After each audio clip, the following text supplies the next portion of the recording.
The sound came first. Not a knock, not a scream, a whisper so small it barely existed in the October night. Please don't let my daddy see me. 14 Harley Davidsons sat cooling in the gravel lot, ticking and popping like metal hearts, slowing after a long ride. The Hells Angels Ridge Rest. Chapter Eastern Tennessee had rolled in 20 minutes earlier. Most of the men were still in the garage, some cleaning parts, some drinking beer from cans that sweated in the autumn cold, some doing nothing at all, just existing in that space between night and morning where time feels suspended. Mac Calloway road name. Steele, 46 years old, chapter president, sat near the entrance, sorting receipts for a charity ride planned for the weekend. Brown hair streaked with silver pulled into a low ponytail. A scar from his left eyebrow to his jaw, a gift from a prison fight 14 years ago. Hands that had broken bones and built engines in equal measure. A voice like gravel dragged over broken glass, but softer than it used to be. Softer than it had any right to be. Kodiak Sullivan sat beside him. Road name Bear, though calling him Bear was like calling the ocean damp. 6'5", 280 pounds, blonde beard that reached his chest, a face that made children cry in grocery stores and made grown men cross streets. But his hands, those massive scarred hands, were gentle when they needed to be. He just didn't need them to be gentle very often. Silas Fletcher, call sign Gears, sat in the back corner behind 3 monitors, running logistics for the chapter's legitimate motorcycle repair business. Sandy brown hair, wire-rimmed glasses, the kind of quiet that felt like its own language. He didn't look like he belonged with the Hells Angels. He'd been patched in for 11 years. He belonged more than most. The rest scattered through the garage in various states of winding down. Vernon Blackwell Smoke, Wallace Monroe Bishop, and 9 others, Falcon Russ Gage, Viper Knox, Axel Tank, Ridge, Colt, Hammer, Flint.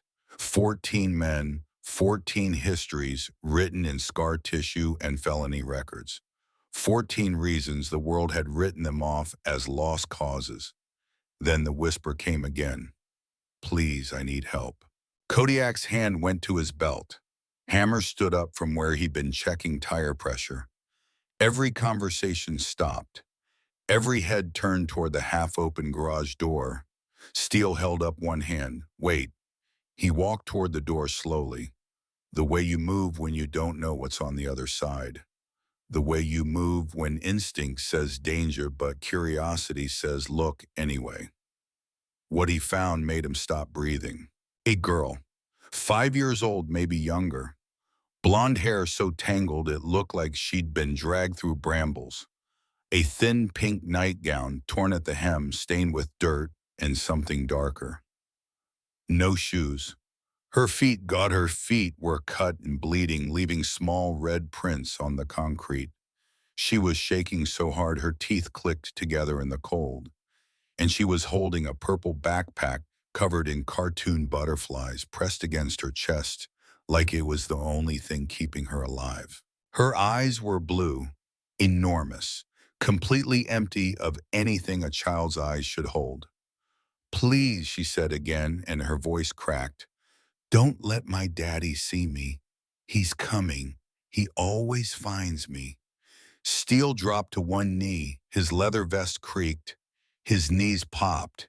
He made himself as small as a man like him could get. Hey, look at me. What's your name, Raven? Barely a breath. Raven Hartley. Okay, Raven, I'm Steele. You see all these guys behind me. She peered past him. 14 tattooed leather-wearing men staring back at her. Some with beards, some with shaved heads. All of them looking like the kind of people mothers warn their children about.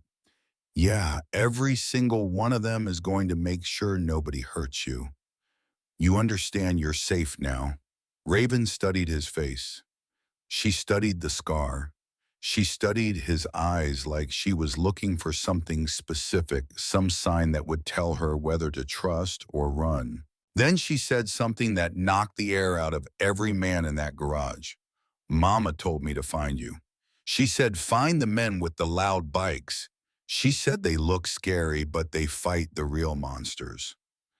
Dead silence. Not a cough. Not a breath. Not even the sound of the wind moving through the open door. Kodiak moved first. He walked forward slowly, carefully, like approaching an injured animal, and crouched down beside Steele. For a man his size, the gesture was almost absurd. His knees nearly touched his beard. Your mama sounds real smart, Kodiak said softly. Where is she right now? Sweetheart, Raven's lower lip started to shake. Her fingers turned white against the backpack straps. Mama's not waking up anymore. Kodiak looked at Steele. Steele didn't blink. What do you mean? Raven? Steele kept his voice level. Steady, like talking someone off a ledge. There was red on her face, Raven whispered. And on the floor, lots of it. Daddy said she fell down. But mamas don't fall like that. I saw what happened.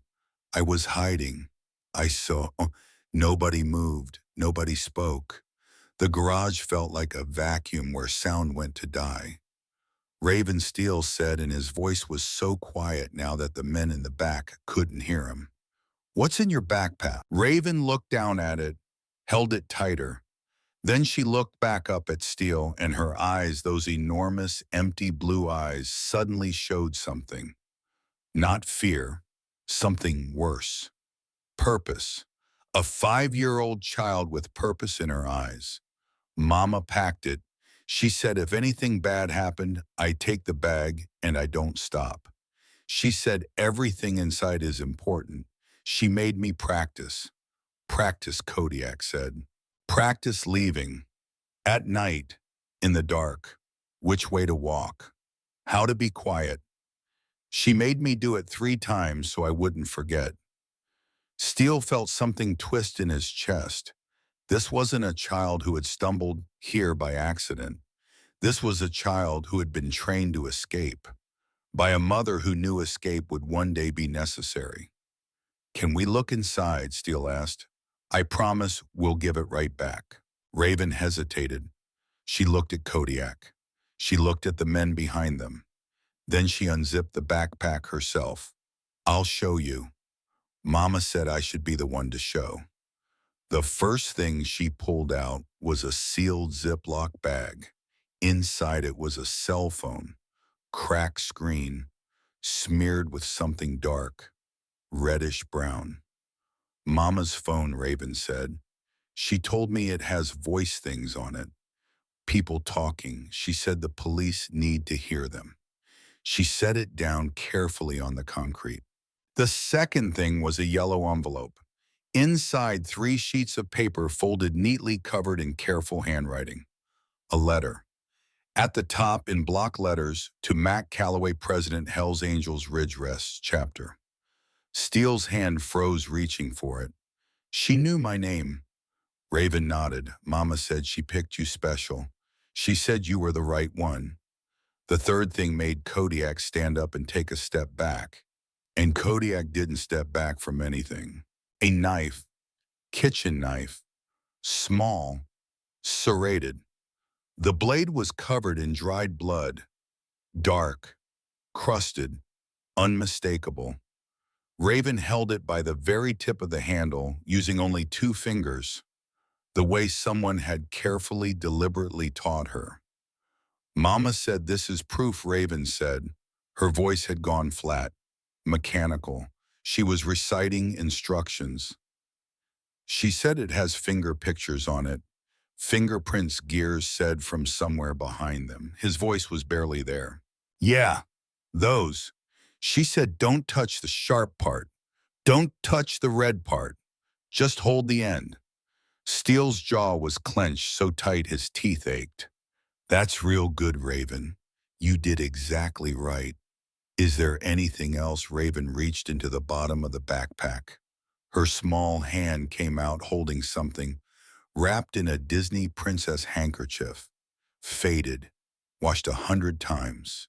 The kind a mother gives a daughter because it means something. She unwrapped it. A USB flash drive, small, silver, attached to a keychain shaped like a daisy. Mama said this is the most important one, Raven whispered. She said bad men will want it back. She said it has numbers and names that can put the bad men in jail forever. She held it up to Steele. She said, give it to someone brave. Steele took it. His hand was steady. His pulse was not. Gears. Gears was already moving. He took the drive, went to the back room where his workstation sat humming, and plugged it in. The compound was so quiet they could hear the computer boot up. 2 minutes later, Gears' voice came through the doorway. It was shaking. Steele. Everyone. You need to see this. What Gears found on that flash drive wasn't just evidence of a beating. It wasn't just evidence of a murder. It was the entire architecture of a criminal empire. 3 years of financial records, drug distribution routes through 4 counties, names, dealers, enforcers, buyers, suppliers, dates, dollar amounts, wire transfers, shell companies, and most damning of all, payments to law enforcement. 2 county sheriff's deputies, a court clerk, an assistant in the district attorney's office, all on the payroll. At the center of every page, every record, every transaction, Marcus Dalton Hartley. Raven's father. Jesus Christ, Rust muttered. Her mother built this, Gears said, scrolling through file after file, spreadsheets, scanned documents, screenshots of text messages. This isn't random. This is organized. This is meticulous. She was building a federal case from inside her own house. Steele picked up the yellow envelope. He opened it. He read the letter silently first, then aloud, because every man in that garage needed to hear it. To Mac Calloway, President Hells Angels Ridgerest Chapter. I'm sorry to put this burden on you, but if you're reading this, it means I'm gone. And Raven did what I trained her to do. I know who you are. I know what you've done. I know what the world thinks of you. But I also know what you did for that boy in Kentucky 3 years ago. I know you saved him when the system failed. I need you to do the same for my daughter. Steele's voice caught. He cleared his throat. Everything you need is in this bag. The phone has 14 recordings, conversations between my husband and his associates about drug shipments, money and threats against me and my daughter. The flash drive has 3 years of financial records I copied from his office computer. The knife has his fingerprints. He used it on me last Tuesday. I didn't report it. I couldn't. The police here answer to him. I tried going to the FBI 6 months ago. Agent named Brennan seemed trustworthy, but within 2 hours, Marcus knew about the meeting. There's a leak somewhere. I can't trust the system, but I can trust you. Steele paused. His throat was tight. Please protect Raven. Please believe her. Please don't let Marcus take her back. He told me once that if I ever tried to leave, he'd kill me and make Raven disappear. I believe him. My daughter is the bravest person I have ever known. She's 5 years old and she's already stronger than I ever was. I've trained her for this night for 3 years. She knows the route. She knows your name. She knows you'll keep her safe. Take care of her. Love her if you can. Nora Catherine Hartley. Steele folded the letter, put it back in the envelope. His hands were steady. His eyes were not. Nobody spoke for almost a minute. Then smoke, quiet, brown-haired military tattoos covering both arms, walked to the corner where Raven had curled up against the wall, hugging her backpack. He knelt down and held out a pair of wool socks, a granola bar, and a bottle of water. Here, little one. Raven looked up at him. Are you one of the monsters Mama told me about, the good kind? Smoke's face did something none of them had ever seen. It softened completely. Yeah, kid, the good kind. Raven took the socks and pulled them on. Her feet were so small they bunched at the toes. She ate the granola bar in 4 bites. She hadn't eaten since when nobody wanted to ask. Steele stood. His voice shifted, no longer soft, presidential. Gears, copy that drive 3 times. 3 different locations. One goes in the safe, one goes to a lawyer we trust. One gets buried somewhere only you and I know about. On it, Kodiak. Full lockdown. Nobody in, nobody out. Hammer and Colt on the front gate. Knox and Ridge on the rear perimeter. Flint get the motion lights on the tree line. Done. Bishop, I need you thinking about our next move. We can't go to local police. Half of them are in that drive. We go federal, FBI, Nashville office, but not tonight. Tonight we secure the girl and the evidence. Bishop nodded. What about the mother? The body Steele glanced at Raven. She was watching them, listening to every word. Not now, Steele said quietly. Not in front of her, but Raven had heard. Mama's in the basement, she said. Matter of fact. A 5-year-old stating a fact no 5-year-old should know. He put her there. He wrapped her up. I saw from the top of the stairs. Kodiak turned away. His shoulders were shaking. Raven Steele said, kneeling again, You don't have to talk about that right now. Mama said I should tell everything to the brave people. She said don't leave anything out because the bad men will lie and I have to tell the truth first. Steele looked at this girl, 5 years old, barefoot, bleeding, orphaned, sitting on the floor of a biker compound at 3 a.m, and he saw something he hadn't seen in a long time, maybe ever. Courage, real uncut, bone-deep courage, not the kind that comes from being fearless, the kind that comes from being terrified and doing it anyway. Your mama raised one hell of a girl, he said. She raised me to survive, Raven replied. That's what she said. Baby, I'm raising you to survive. It was 3:47 in the morning when Raven finally fell asleep. She'd fought it, jerking awake every time her eyes closed. Scanning the room, checking the door, making sure the backpack was still there. But exhaustion won. She curled into a ball. In the corner, Smoke's leather jacket draped over her, one hand still gripping the backpack strap. 14 men sat in that garage. Not one of them spoke above a whisper. We're in deep, Russ said. We've been in deep before, Kodiak replied. Not like this. This isn't a turf war. This isn't a deal gone wrong. There's a murdered woman, a kid, a federal-level drug operation, dirty cops. If Marcus finds out she's here, then he finds out, Steele said, and his voice was iron. And we deal with it. How Russ pressed. There are 14 of us. Marcus is connected. He's got money, he's got people, he's got law enforcement in his pocket. We hand this to the wrong person, that evidence disappears. And so does the girl. Then we don't hand it to the wrong person. Steele stood up. I didn't ask any of you to sign up for this. This isn't club business. This is something else. So if any man here wants to walk now. No judgment, no consequences. You walk out that door and you forget tonight happened. Silence. Nobody moved. That's what I thought, Steele said. He almost smiled. Gears, how long to copy the drive? Already done. 3 copies, encrypted, Kodiak, perimeter check, clean for now. Then we wait for morning. We call the FBI at 8.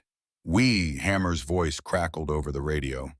Urgent, tight, Steele, 3 vehicles, Route 9, moving fast, no plates on 2 of them. They just turned off the highway, heading straight for us. The garage went electric. Raven's eyes snapped open. She sat up so fast Smoke's jacket fell off her shoulders. Her face went white, dead white. She wasn't breathing. "That's Daddy's truck," she whispered. "I know the sound. I know it. He's coming. He found me." Steele moved fast. He scooped Raven up. She weighed nothing, absolutely nothing, and handed her to Gears. "Back room, steel door. Lock it. You don't open it for anyone but me. Steele, go, now." Gears carried Raven toward the back. She grabbed Steele's sleeve as they passed. "You promised," she said. Her voice broke for the first time. "You promised he wouldn't take me." Steele looked her in the eyes. "And I keep my promises. Go with Gears." The steel door closed. The lock clicked. Steele turned to his men.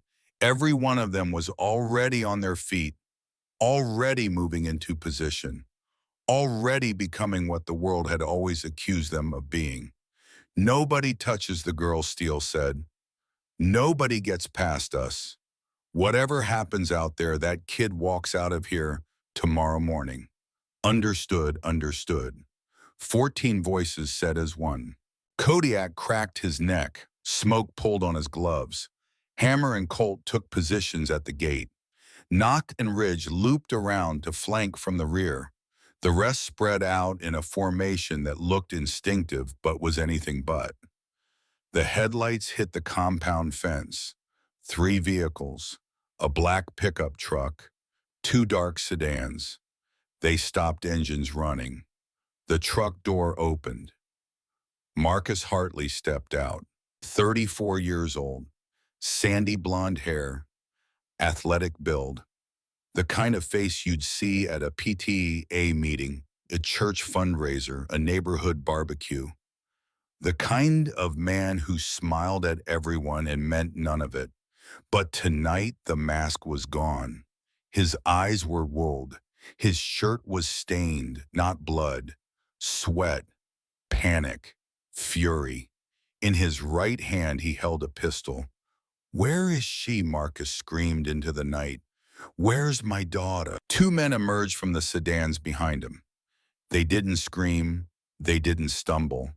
They moved like machines, smooth, calibrated, professional. One was tall, shaved head, no expression.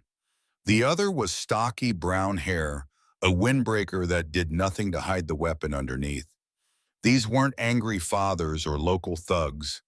These were operators, the kind of men who made problems disappear. "She took something from me," Marcus shouted. "That drive belongs to us. That little girl doesn't even know what she's carrying." Steele stood at the garage entrance, arms at his sides, voice carrying like a cannon. "Mr. Hartley, put the weapon down and we can talk. Don't tell me what to do. You have no idea what you're involved in." "I think I know exactly what I'm involved in." Steele didn't raise his voice. He didn't have to.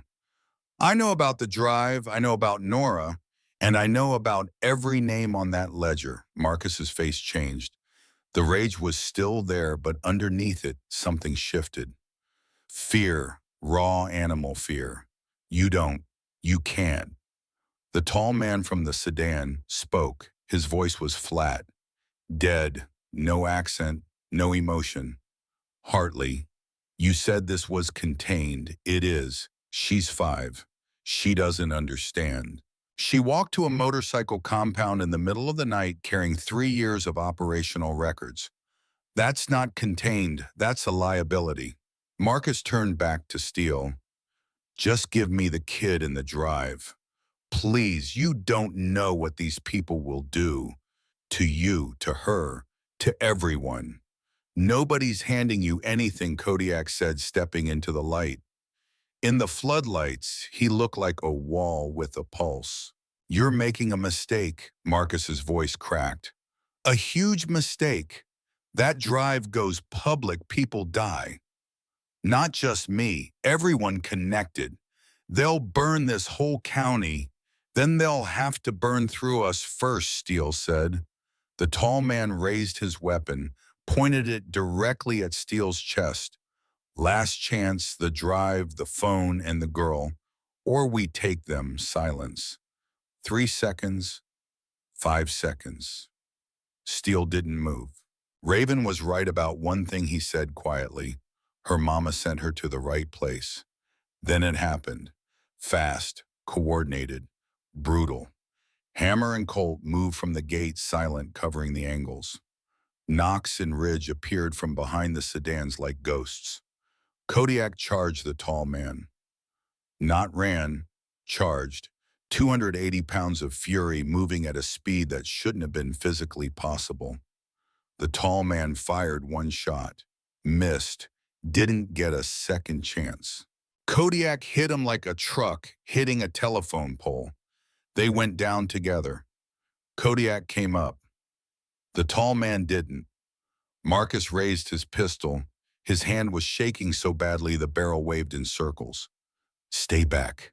Stay. Smoke came from the side. Low, fast, military. He caught Marcus's gun hand, twisted it, and the weapon hit the gravel. Bishop pinned him. Rust had the zip ties out before Marcus could scream. The stocky man was smarter. He tried to run. He made it 4 steps before Viper, who everyone forgot had been a Golden Gloves boxer before the Marines caught him with a single strike to the jaw that dropped him like a sack of sand. 90 seconds. Start to finish. Marcus Hartley lay face down on the gravel, zip-tied, screaming into the dirt. You're dead, all of you. You don't know what you've done. They'll send more. They'll Steele crouched beside him. Close. Quiet. Here's what I know, Marcus. I know you killed your wife. I know you terrorized your daughter. I know you ran poison through 4 counties and paid cops to look the other way. And I know that right now, the only reason you're still breathing is because there's a little girl in that back room who deserves to see you in handcuffs, not in a ditch. He stood up. Gears. Call the FBI field office in Nashville. Ask for Agent Dutch Brennan specifically. Tell him we've got a multiple homicide, a narcotics network, and public corruption. Tell him to bring Child Protective Services. And tell him to bring somebody he trusts because half this county's law enforcement is compromised. Already dialing. Steele walked to the steel door, knocked 3 times, the pattern they'd agreed on. The lock clicked. Gears opened it. Raven stood behind him, eyes wide, hands balled into fists at her sides. She wasn't crying, she wasn't shaking. She was standing. Is it over, she asked. It's over. Is my daddy going to jail? Yes, forever. Steele looked at this girl. 5 years old. She had walked miles through the dark, carried a knife and a flash drive and her dead mother's phone. Followed instructions her mother had drilled into her, knowing this night would come. She had walked into a garage full of strangers and asked them to save her life. And they had. Forever, Steele said. Raven nodded once.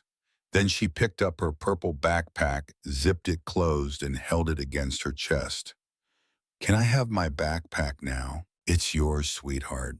It was always yours. Raven walked past him, past Kodiak, past all of them, and sat in the corner where she'd slept. She placed the backpack in her lap. She straightened the butterfly patch that was coming loose. And then so quietly that only Smoke standing closest could hear, she whispered, I did it, Mama. I found them, just like you said. The FBI arrived at 6:22 in the morning. 4 agents in 2 black SUVs and a woman from Child Protective Services who introduced herself as Dorothy Imogen Marsh. 53 years old, silver-streaked brown hair, wire-rimmed glasses, the kind of face that said she'd stopped being surprised by humanity a long time ago. She was wrong about that. The lead agent, a man named Dutch Brennan, mid-40s, sharp eyes, no nonsense, walked past the 3 zip-tied men on the gravel without blinking. He'd been briefed on the call: multiple homicide, narcotics network, corrupted law enforcement, What he hadn't been told was that the key witness was 5 years old and currently eating scrambled eggs cooked by a man named Kodiak who had hands the size of frying pans. Mr. Calloway, Brennan said, extending his hand. That's me. You want to walk me through what happened here? Steele walked him through everything. The girl arriving, the backpack, the knife, the phone, the flash drive. The letter addressed specifically to him, Marcus Hartley showing up with two armed associates, the confrontation, the takedown. Brennan listened without interrupting. When Steele finished, Brennan looked at the three men on the ground, then at the 14 bikers standing behind Steele, then at the small blonde girl sitting on an overturned milk crate, eating eggs with a plastic fork. You're telling me a 5-year-old walked here in the middle of the night carrying enough evidence to dismantle a 4-county drug operation? That's what I'm telling you. And her mother planned the whole thing, down to the last detail, researched us specifically. Brennan was quiet for a moment. I've been doing this for 19 years. I've never heard anything like this. Neither have we. Brennan sent 2 agents to process Marcus and his associates. The third began cataloging the evidence. Brennan himself sat down across from Raven with a kind of careful practiced calm that said he'd interviewed children before. Hi, Raven. My name is Agent Brennan. I work for the FBI. Do you know what that is? Raven looked at him. The police that are higher than the other police. Brennan almost smiled. That's pretty close. I need to ask you some questions. Is that okay? Mama said I should tell everything to the people who can help. Are you the people who can help? I'm going to try. Raven set down her fork. Okay, but I'm keeping my backpack. You can keep your backpack. Raven told him everything. The yelling, the hitting, the night she hid in her closet and listened to her mother cry.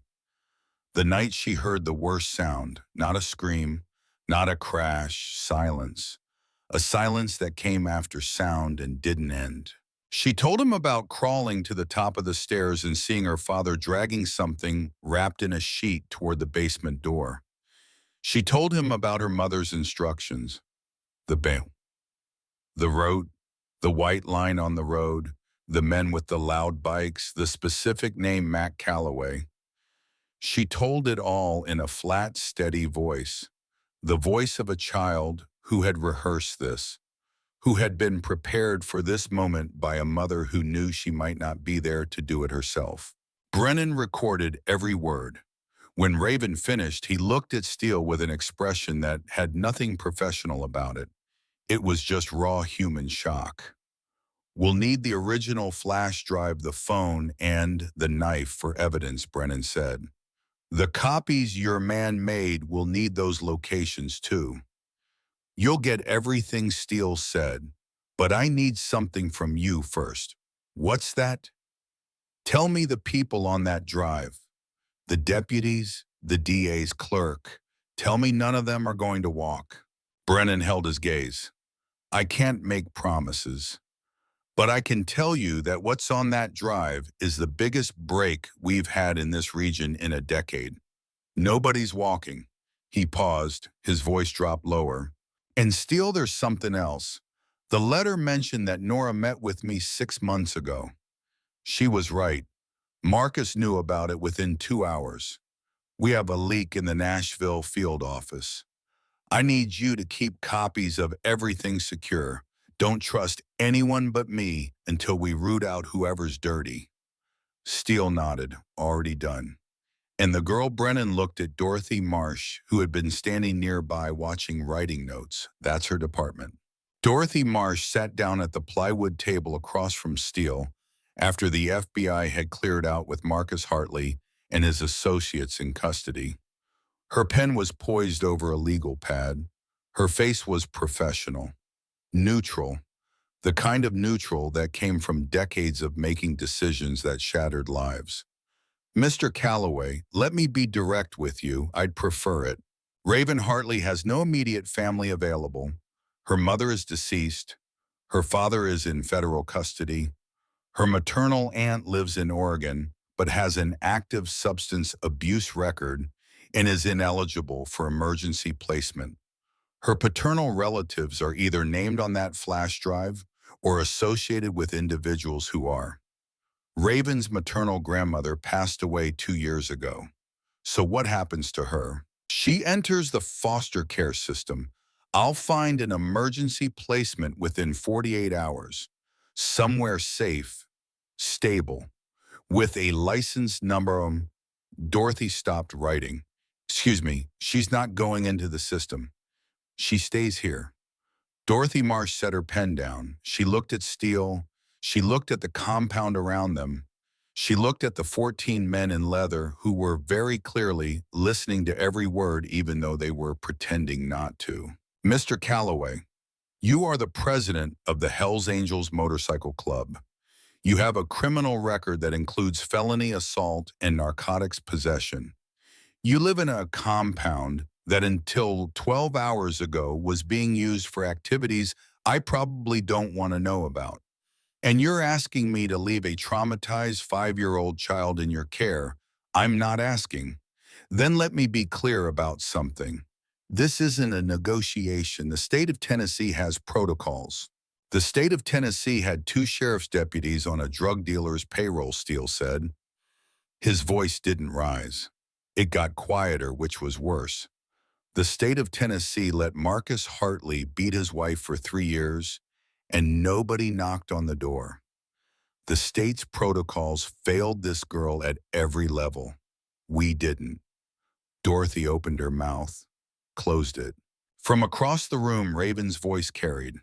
She had gotten off the milk crate and was walking toward them, her backpack dragging on the floor behind her. I'm not going with her, Raven said, looking at Dorothy. Not angry, not scared, just certain. The way only a child who has already survived the worst thing can be certain. Mama sent me here. These are my people. Sweetheart, Dorothy said, softening her voice. I know you feel safe here, and that's wonderful. But there are rules about where children tend. My mama made rules too, Raven said. She said if she couldn't be with me, I should stay with whoever found me first. She said the system doesn't work for girls like me. Dorothy Marsh looked like she'd been slapped, not by a child's words, by the truth in them. Steele leaned forward. Process whatever paperwork you need, emergency placement, temporary custody, whatever the state requires. But that girl is sleeping under this roof tonight and tomorrow night and every night until a judge tells me otherwise. Dorothy Marsh was quiet for a long time. Then she picked up her pen. I'll submit the emergency placement request with you listed as temporary guardian. You'll have a hearing within 30 days. I want weekly check-ins, unannounced visits, full access, done in Mr. Calloway. Yeah, don't make me regret this. Steele didn't answer. He didn't need to. The first 24 hours were chaos, not the kind these men were used to, not the chaos of a deal gone wrong or a rival showing up unannounced. This was worse. This was the chaos of 14 grown men who had absolutely no idea how to take care of a child. Raven needed clothes. She had nothing but a torn nightgown and a pair of borrowed wool socks. Smoke drove to the nearest Walmart at 7 in the morning.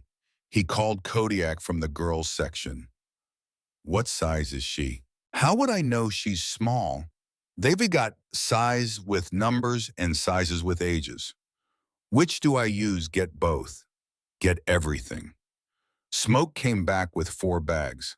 Half the clothes were too big. Half were wrong. He'd bought a winter coat in July colors and pajamas with trucks on them. Raven looked at the truck pajamas. I like trucks, she said simply, and put them on. The food situation was worse.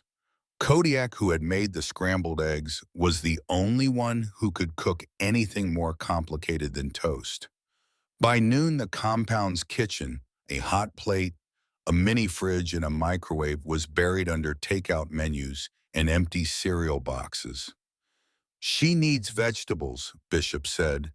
She needs protein. Kodiak countered. She needs to eat something that didn't come in a wrapper. Bishop shot back. She needs a nap, Gears added from behind his monitors. She's been up since 2 in the morning. Raven solved it herself. She walked into the kitchen, looked at the mess, and said, Mama used to make me peanut butter sandwiches when things were bad. Can I have one of those? Every man in that compound scrambled to find peanut butter. Colt drove to 3 stores, came back with 4 jars.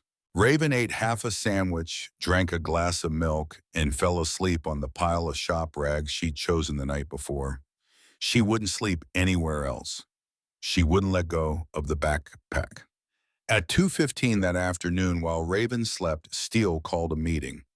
All 14 men, no exceptions. I need everyone to understand what we're in now, he said. This isn't temporary. That little girl has nobody. Her mother is dead. Her father is going to prison. Every blood relative she has is either incapable or compromised. The state wants to put her in foster care. I told them no, and they just agreed, Russ said. They agreed to temporary emergency placement. We've got 30 days before a hearing. A judge will decide if she stays. A judge is going to look at us and run, Ridge said. We all know that. Then we give that judge nothing to run from, Steele said. Starting now, this compound changes. I don't care what any of you have going on outside these walls. In here, from this moment forward, everything is clean. Everything is legal. Everything is documented. If you've got product, it's gone. If you've got weapons that aren't registered, they're gone. If you've got anything that a social worker or a judge would use against us, it disappears by sundown. Silence. I'm not asking you to change who you are, Steele continued. I'm asking you to be who that girl thinks we are. Kodiak spoke first. I'm in, whatever it takes.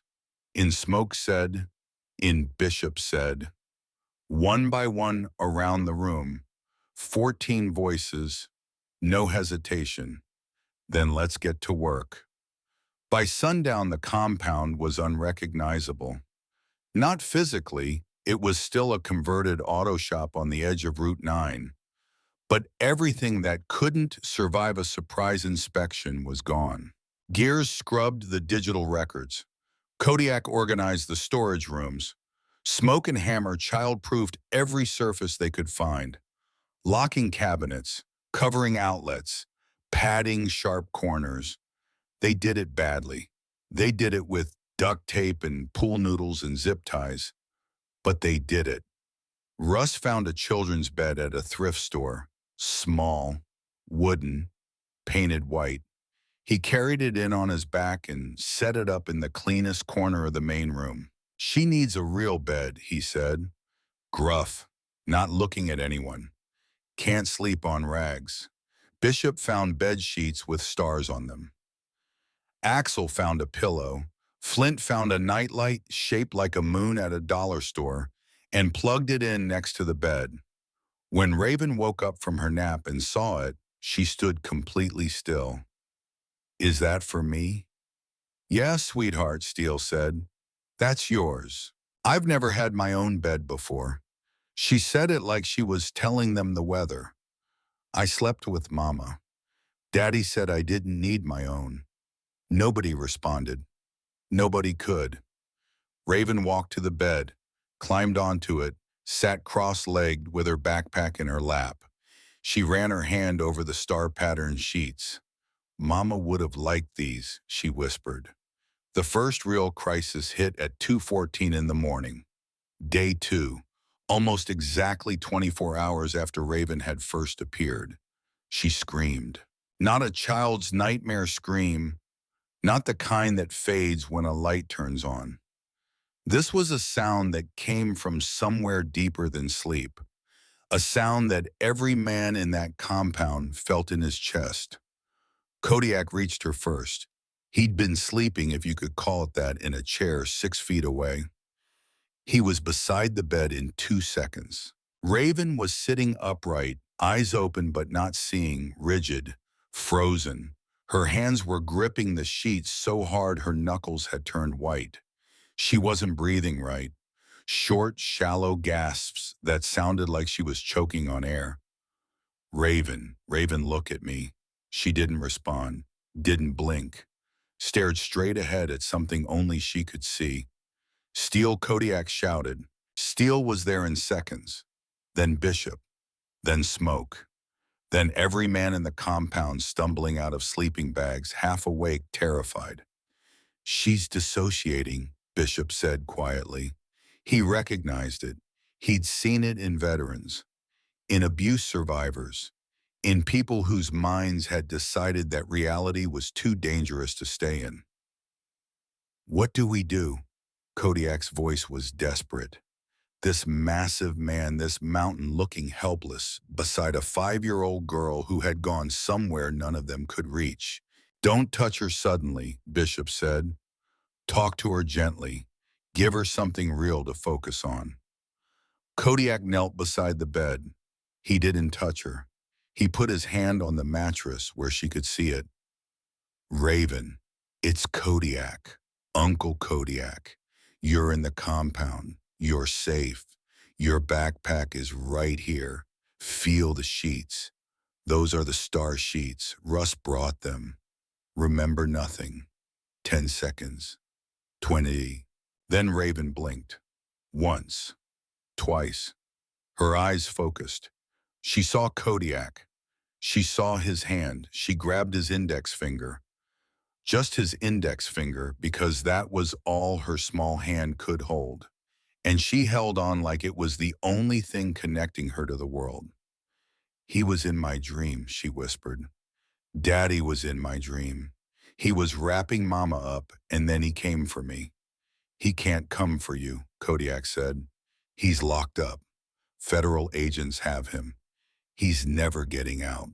But what if he does? Then he goes through me first.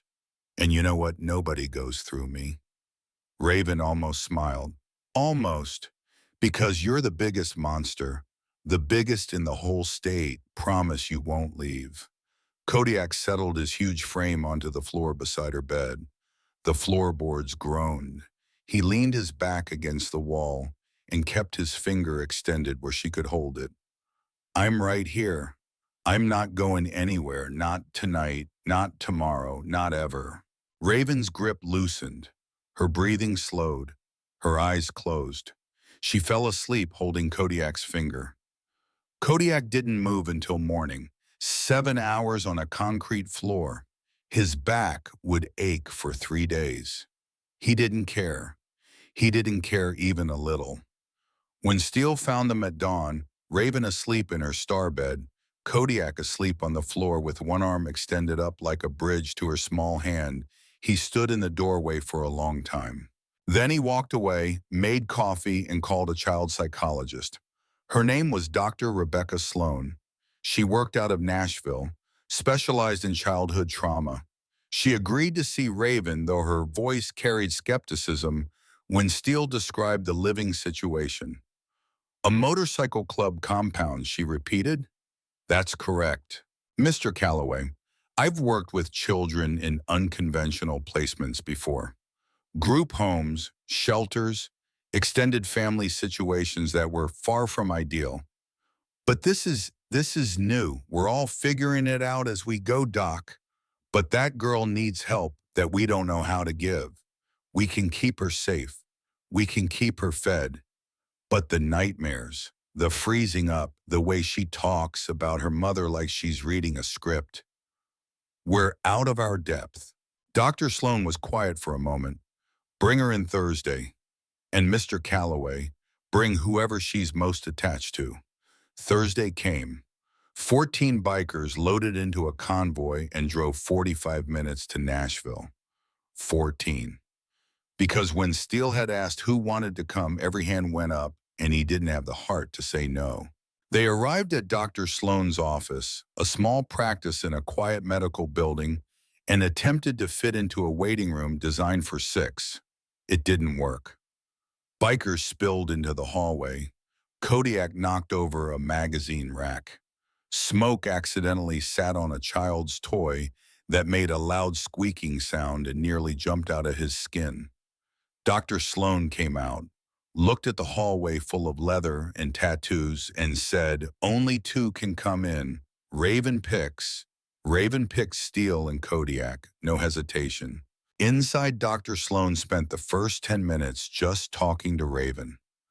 Not about the trauma, not about the night, about normal things. Favorite color, favorite food, favorite animal. Raven answered each question quietly but clearly. Purple, peanut butter sandwiches, dogs, but she'd never had one.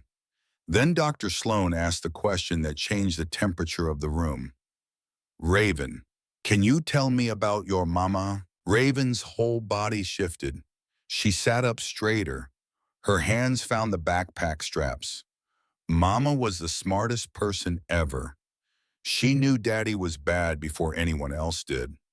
She used to tell me, "Baby, the world doesn't believe little girls and quiet women, so we have to make them believe." That's why she kept the phone. That's why she made the flash thing. That's why she taught me to walk in the dark. Were you scared walking in the dark? Yes, but Mama said being brave doesn't mean not being scared. It means being scared and doing it anyway. And when you found the bikers, were you scared of them? Raven looked at Steele, then at Kodiak. For 1 second, then back at Dr. Sloan. I remembered what Mama said. She said the monsters who look scary on the outside are the ones with the softest insides. And the monsters who look normal, Raven's voice dropped. Those are the real ones. Dr. Sloan looked at Steele. Steele's jaw was clenched. Kodiak was staring at the ceiling, blinking hard. After the session, Dr. Sloan pulled Steele aside. "Mr. Calloway, I'm going to be honest with you. Raven is presenting with complex PTSD, the dissociative episodes, the hypervigilance, the emotional flattening. These are survival mechanisms she developed to cope with years of witnessing domestic violence, culminating in the murder of her mother. She is remarkably functional for what she's been through. And a great deal of that is because her mother clearly spent significant time preparing her psychologically. But that preparation has a cost. Raven is operating on instructions.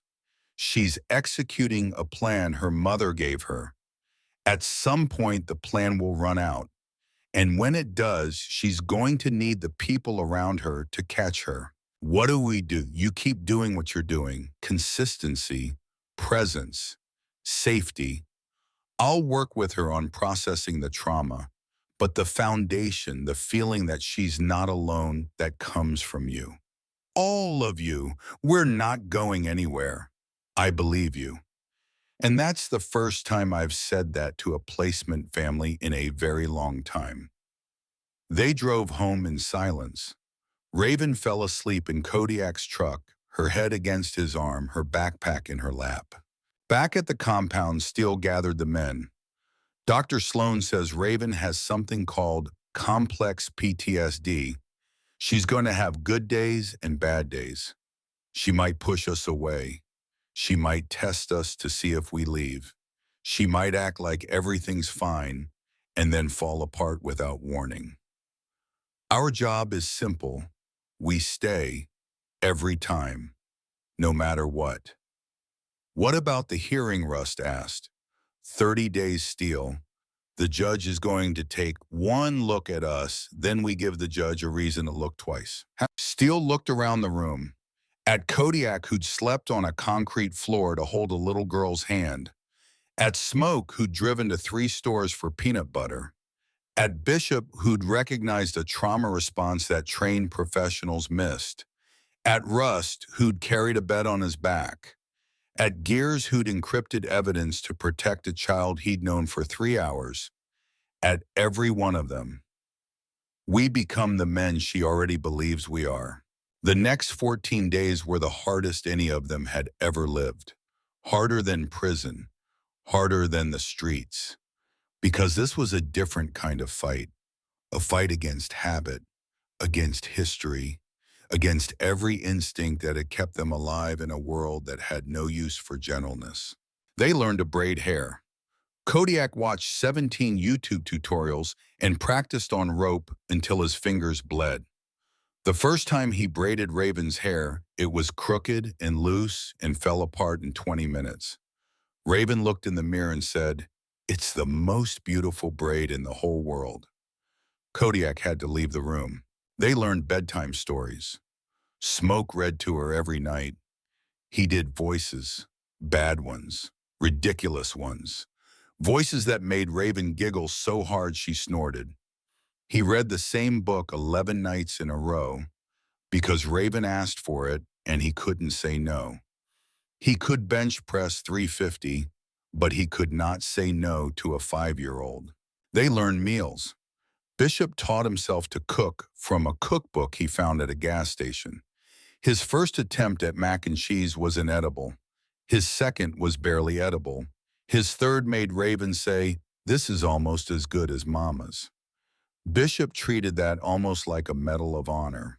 They learned school. Raven needed to be enrolled. Steele, Kodiak, and Gears drove to the nearest elementary school and met with the principal, a woman named Patricia Donovan, who looked at 3 Hells Angels in her office and didn't flinch. "She's been through trauma," Steele said. "Significant trauma. She might have episodes. If she does, you call me. Not CPS, not the police. Me, I'll be here in 12 minutes. Mr. Calloway, we have protocols, 12 minutes. That's my protocol." Mrs. Donovan studied him for a long moment. Then she nodded. Raven's first day of school was a Tuesday. She stood at the compound gate in a new dress one Dorothy Marsh had brought during her first unannounced visit with her purple backpack on her shoulders. She looked impossibly small against the gravel road and the open sky. "What if they ask about my family?" she said. Steele crouched down. "You tell them your family is big, loud, and rides motorcycles." "What if they're mean to me?" "Then you'd tell them your Uncle Kodiak comes to parent-teacher night." Raven giggled. Then she looked at him with those enormous blue eyes that had seen too much and still somehow held light in them. Daddy Steele. It was the first time she'd called him that, out loud, in the morning sun, like it was a fact. Steele's throat closed. "Yeah, sweetheart. Thank you for keeping your promise." She hugged him, fast, fierce, arms barely reaching, and ran to the school bus. 14 men stood at the gate and watched that bus disappear down Route 9. Nobody moved. Nobody spoke. Russ took off his sunglasses and wiped his eyes. Smoke cleared his throat so many times Hammer finally told him to stop. Kodiak stared at the road long after the bus was gone. "We can't lose her," he said quietly. "Whatever happens at that hearing, whatever that judge decides, we cannot lose her." "We won't," Steele said. But he didn't know that. None of them did. The hearing was 16 days away, and the state of Tennessee didn't care about braided hair or bedtime stories or a man who slept on concrete to hold a little girl's finger. The state cared about records and rules and the kind of family that looked right on paper. And on paper, they looked like exactly the wrong family for Raven Hartley. Dorothy Marsh showed up unannounced that Friday. She walked through the compound with her clipboard and her pen and her professional neutrality. She opened cabinets. She checked the fridge. She examined the bed with the star sheets in the moon nightlight. She watched Kodiak help Raven with her math homework at the plywood table, his enormous finger tracing numbers while Raven counted on her fingers. She wrote 3 pages of notes. She didn't share them. At the door, she turned to Steele. "The hearing is in 2 weeks. The state's attorney is going to argue that this environment is unsuitable. She's going to bring up your record, every single one of your records. She's going to paint a picture for the judge, and it won't be a pretty one, I know." Do you have a lawyer court appointed? Get a better one. And then she left. That night, Steele sat alone at the plywood table after everyone had gone to sleep. Everyone except Kodiak, who was on the floor next to Raven's bed. Always on the floor next to Raven's bed. Steele read Nora Hartley's letter one more time. The last line. Take care of her. Love her if you can. He folded it, put it back. We do. He said to no one. We already do. Steele found the lawyer on a Tuesday, not through connections, not through the club, through Bishop, who had called every legal aid office within 100 miles until a woman named Vanessa Cole called back. She was 51, former public defender, 23 years in family court. She'd taken on cases nobody wanted and won more than she'd lost. She drove to the compound on a Wednesday evening, stepped out of a 10-year-old Honda Civic, looked at the row of Harleys in the converted auto shop and the 14 men watching her from the garage entrance and said, "Which one of you is Calloway?" "That's me. Show me the girl." Steele brought her inside. Raven was at the plywood table with Kodiak drawing.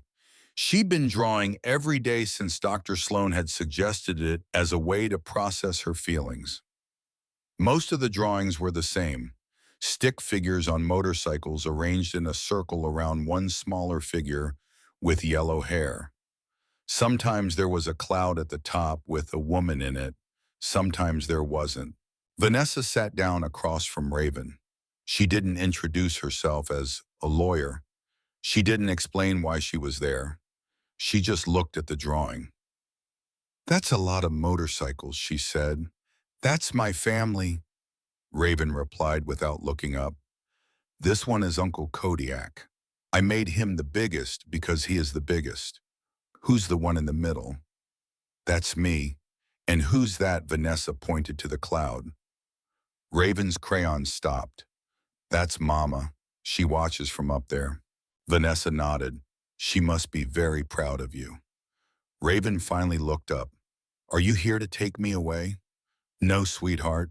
I'm here to make sure nobody does." Raven studied her for a long moment. Then she went back to drawing. "Good, because I'm not going." Vanessa stood up and walked to the far corner with Steele. She kept her voice low. "I need to be straight with you, Mr. Calloway. I pulled the case file on the way here. The state's attorney assigned to your hearing is Claire Whitfield. She's 34, ambitious, and she's never lost a custody challenge. She's going to come at you with everything. Your record, the club's history, the environment. She's going to argue that placing a traumatized child with a convicted felon who runs a motorcycle gang is not just irresponsible but dangerous. And what are you going to argue the truth? That this child is alive because of you. That she's healing because of you. That her mother, a woman who spent 3 years building an escape plan, chose you. Not a shelter, not a church, not a neighbor. You. Will that be enough?" Vanessa looked across the room at Raven, who was now showing Kodiak her drawing. Kodiak was nodding with intense seriousness, as if he were reviewing architectural blueprints. "Honestly, I don't know. Family court judges have a lot of discretion. If we get someone sympathetic, we have a chance. If we get someone who rules by the book, we're in trouble." "Who'd we get?" Judge Robert Dawson. 61, former Marine, 30 years on the bench. Tough, fair, doesn't tolerate theatrics. Is that good or bad? Ask me after the hearing. Vanessa spent the next 9 days preparing. She came to the compound every evening after work. She interviewed every biker individually. She documented the changes they'd made. The child-proofing, the clean records, the removal of anything questionable. She got letters from Mrs. Donovan at the elementary school. She got a written report from Dr. Sloan. She got a statement from Agent Brennan at the FBI confirming that Raven's testimony and the evidence she'd carried had led to the largest drug bust in the region in 15 years. She also told them what they didn't want to hear. "You're going to be on trial in that courtroom," she said during a group meeting 4 days before the hearing. "Not officially, but practically. Every tattoo, every scar, every felony on your records. The judge is going to look at you and see what the world sees. Dangerous men. Your job is to make him see what Raven sees." How Rust asked. "You show up clean, respectful. You sit behind Steele and you show that judge that you care more about this child than you care about your pride. No attitude, no edge, no leather. Suits if you have them, dress shirts if you don't." 14 bikers looked at each other. Some of them hadn't worn a collared shirt since their last court appearance, and those hadn't gone well. "I don't own a suit," Kodiak said. "Then we're going shopping," Smoke replied. The image of Kodiak in a department store fitting room turning sideways to fit through the door, trying on a sport coat that looked like it was being worn by a refrigerator, would have been funny if the stakes weren't so high. The sales associate, a young woman who visibly paled when 14 Hells Angels walked through the men's section, helped them find blazers, dress shirts, slacks. Rust couldn't tie a tie. Hammer tied it for him. Axel's shoes pinched. He wore them anyway. Kodiak found a navy sport coat that almost fit. Almost. His shoulders strained the seams and his neck fought the collar. He looked at himself in the mirror and said, "I look like a hostage." "You look fine," Steele said. "I look like a bear in a costume." "That's essentially what you are. Let's go." The night before the hearing, Raven couldn't sleep. Not from nightmares. She hadn't had one in 6 days, which was a record, but from fear of a different kind. She found Steele sitting at the plywood table at midnight, going over papers Vanessa had left. "Daddy, Steele." He looked up. "Hey, what are you doing awake?" Raven climbed onto the chair across from him, her bare feet dangling 6 inches off the ground.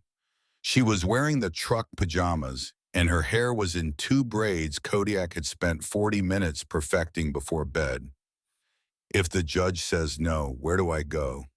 Steele set down the papers. "The judge isn't going to say no." "But what if he does? Mama taught me to plan for the bad thing. She said hope for the good thing, but have a plan for the bad thing. So what's the plan?" Steele looked at this girl, 5 years old, asking him for a contingency plan at midnight because her dead mother had taught her that hope alone wasn't enough. "The plan," Steele said slowly, "is that we fight.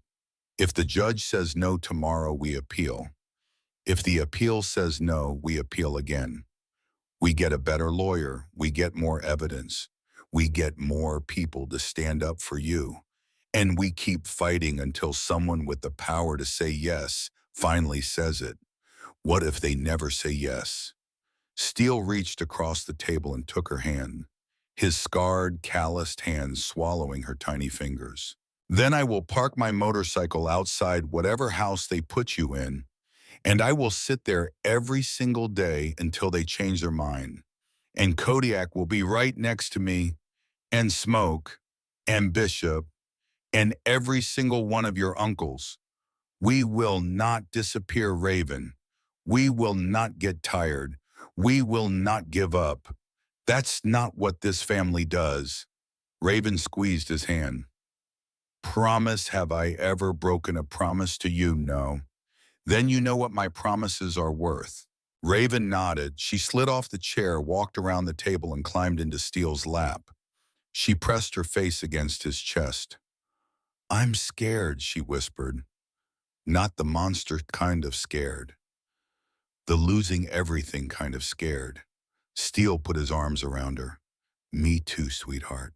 Me too. You're scared. Terrified." Raven pulled back and looked at his face. "But you're the bravest person I know. After Mama. Being brave doesn't mean not being scared. Your mama taught you that. It means being scared and doing it anyway. That's right. Raven put her head back against his chest. Then we'll be scared together, and we'll do it anyway. She fell asleep there, in his lap, at the plywood table. Steele didn't move her. He sat there all night holding her, watching the clock tick toward the morning that would decide everything.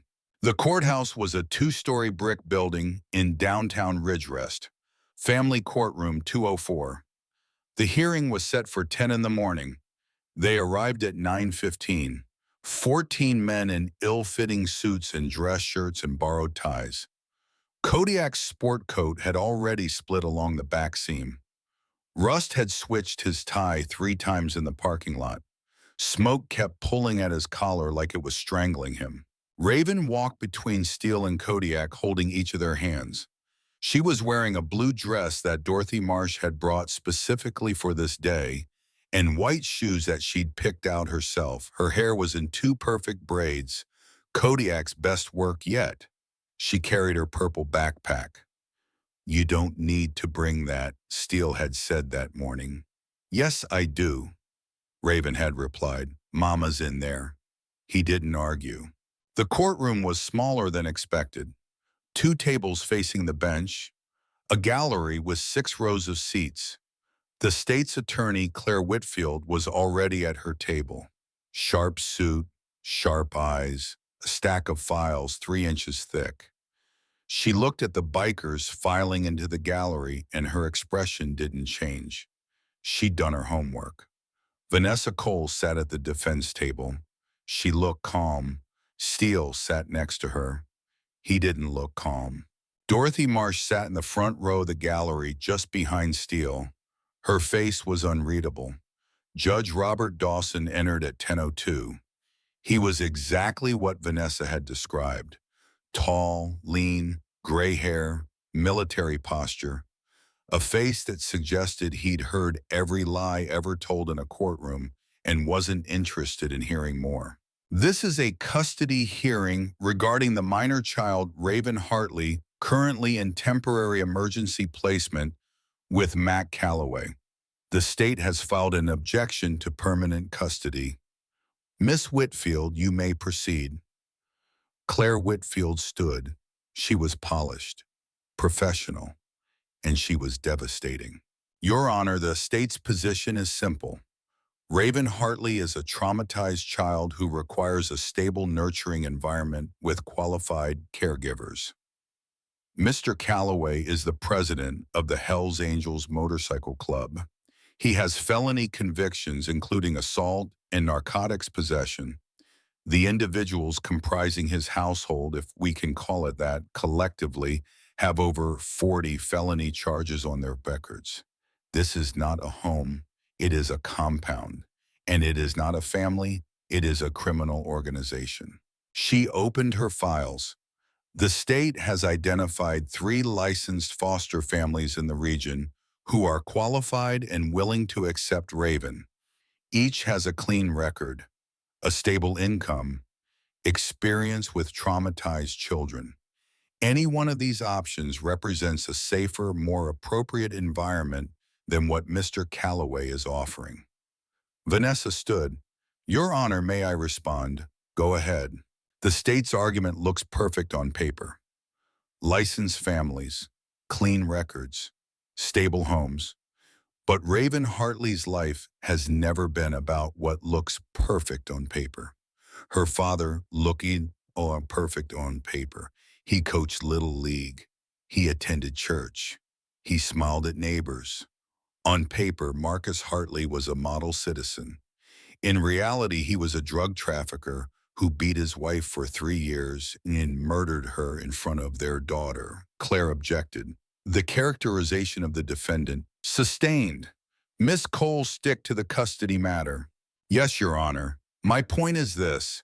Raven Hartley's mother, Nora Hartley, spent 3 years preparing for the possibility of her own death.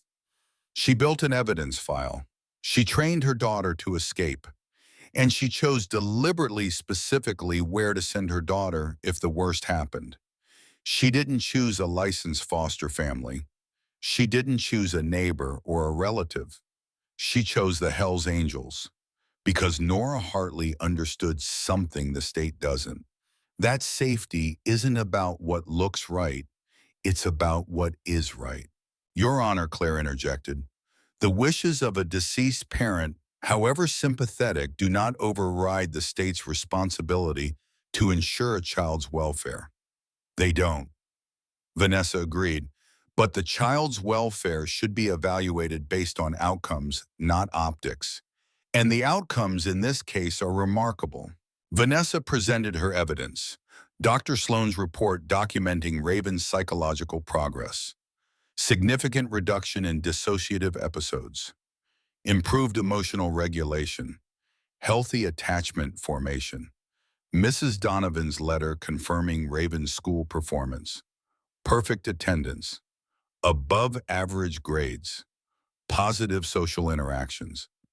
Dorothy Marsh's placement reports showing a clean, child-proofed environment with consistent routines. Agent Brennan's statement acknowledging the bikers' cooperation with federal law enforcement. Claire Whitfield pushed back on every point. Dr. Sloan's report also notes that Raven exhibits signs of complex PTSD. Is a motorcycle compound with 14 men who have histories of violence really the best environment for managing that condition? Dr. Sloan's recommendation is in the file, Vanessa replied. She recommends continued placement with Mr. Calloway. I'll read her exact words. In 30 years of practice, I have rarely seen a child form healthier attachments in a shorter period of time.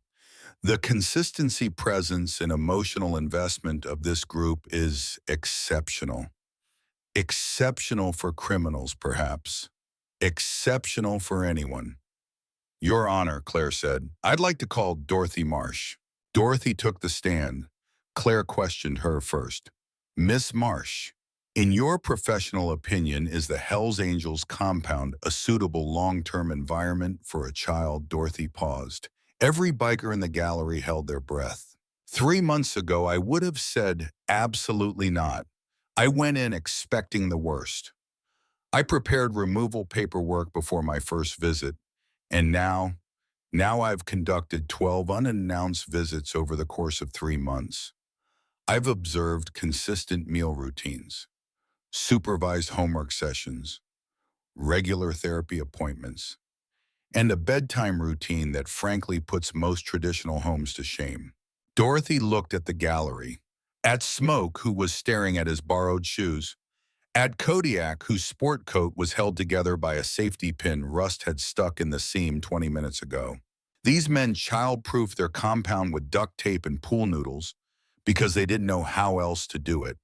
They learned to braid hair from YouTube videos.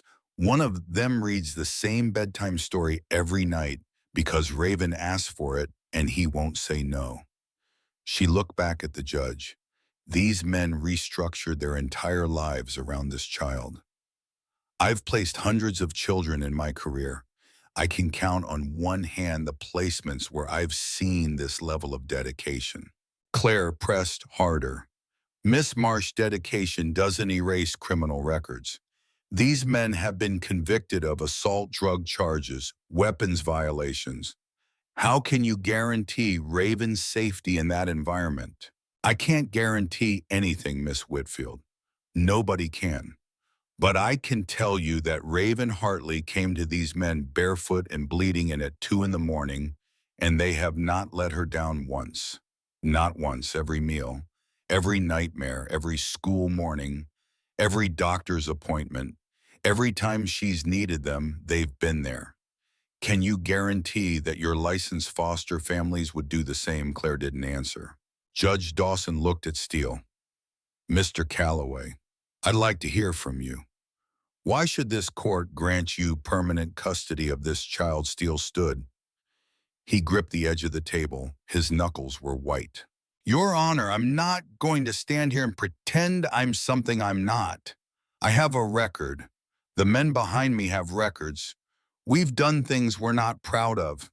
We've been the kind of men that society warns you about. He paused. But 3 months ago, a little girl walked into our garage and asked us to protect her. She didn't see our records. She didn't see our tattoos or our scars. She saw what her mother told her she'd see. People who would fight for her. And her mother was right. Steele's voice didn't waver. I can't give Raven a big house. I can't give her a white picket fence. I can't give her a family that looks good on paper. But I can give her 14 people who would die before they let anyone hurt her again. I can give her a home where she's never alone. I can give her men who are learning every single day how to be better. Not because a judge told them to, but because she makes them want to be. Raven changed us, Your Honor. I don't know how else to say it. She made us want to be the men she already believed we were. Judge Dawson's expression didn't change. Thank you, Mr. Calloway. Is there anyone else? Vanessa stood. Your Honor, Raven has asked to speak, Claire objected immediately. Your Honor, the child is 5 years old. She's not competent to— I'll determine competency, Miss Whitfield, Judge Dawson said. Raven, would you like to come up here? Raven slid off Kodiak's lap in the gallery. She walked to the front of the courtroom, her purple backpack on her shoulders, her white shoes tapping on the floor. She was so small she couldn't see over the podium. The bailiff brought a step stool. Raven stood on it. She looked at the judge. She didn't look scared. Hi, she said. Hi, Raven. Judge Dawson replied. His voice was different now. Still firm, but something underneath had shifted. Do you understand what's happening today?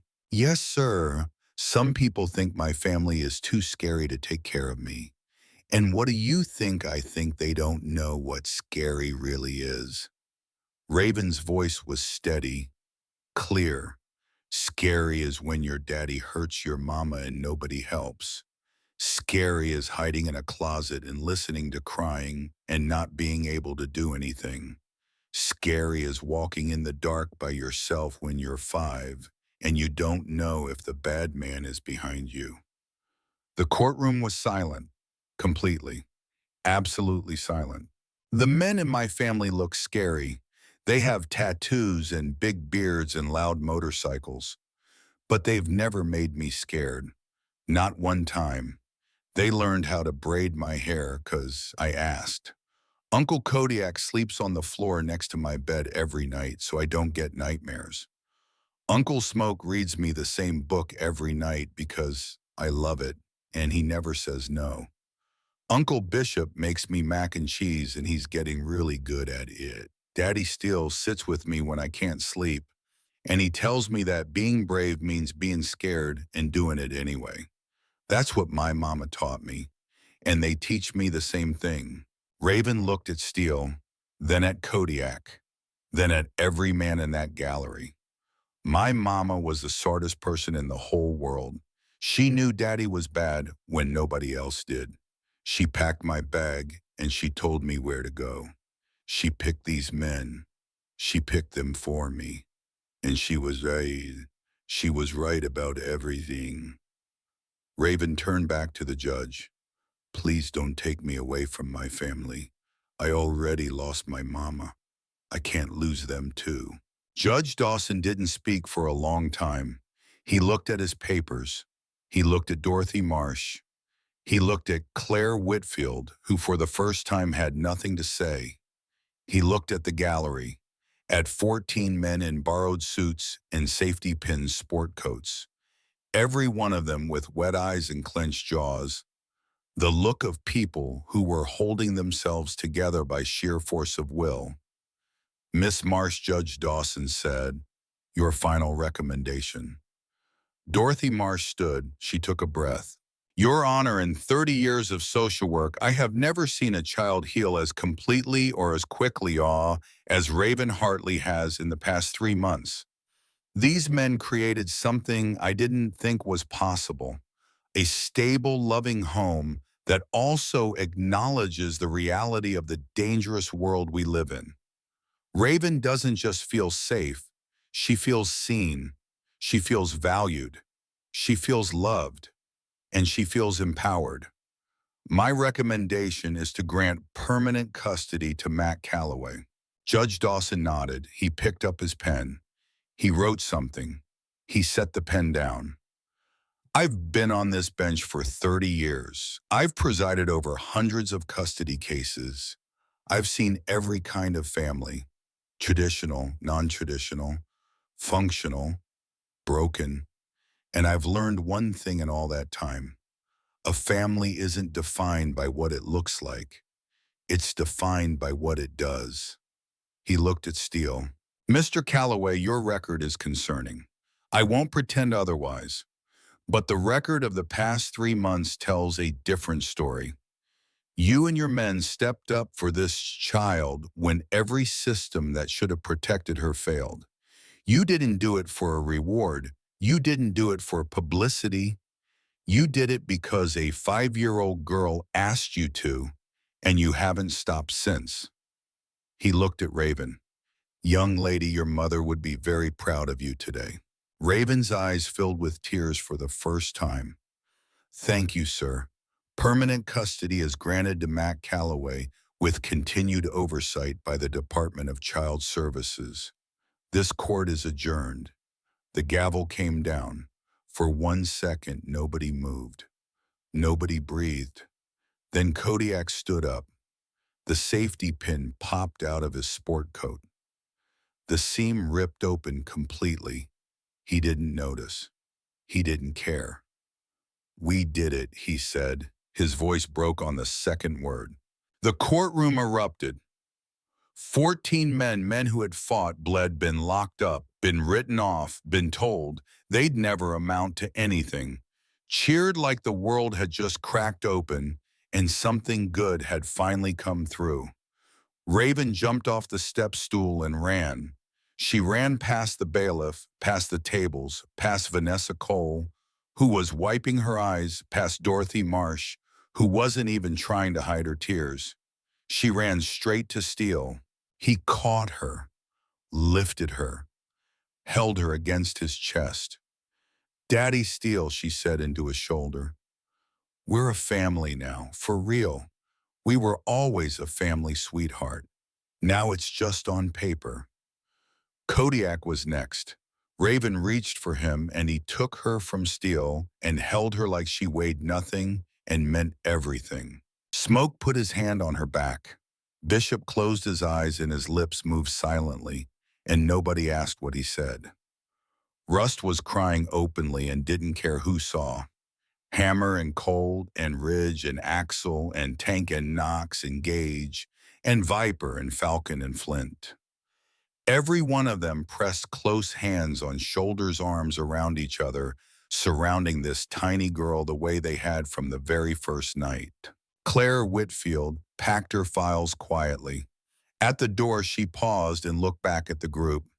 She didn't smile, but she nodded once before she left. Judge Dawson watched from the bench. He didn't leave immediately. He sat there for a moment watching 14 men and a 5-year-old girl celebrate a family that nobody would have predicted and nobody could deny. Then he gathered his papers, stood, and walked to his chambers. His clerk would later say that Judge Dawson sat at his desk for 10 minutes before opening his next case file.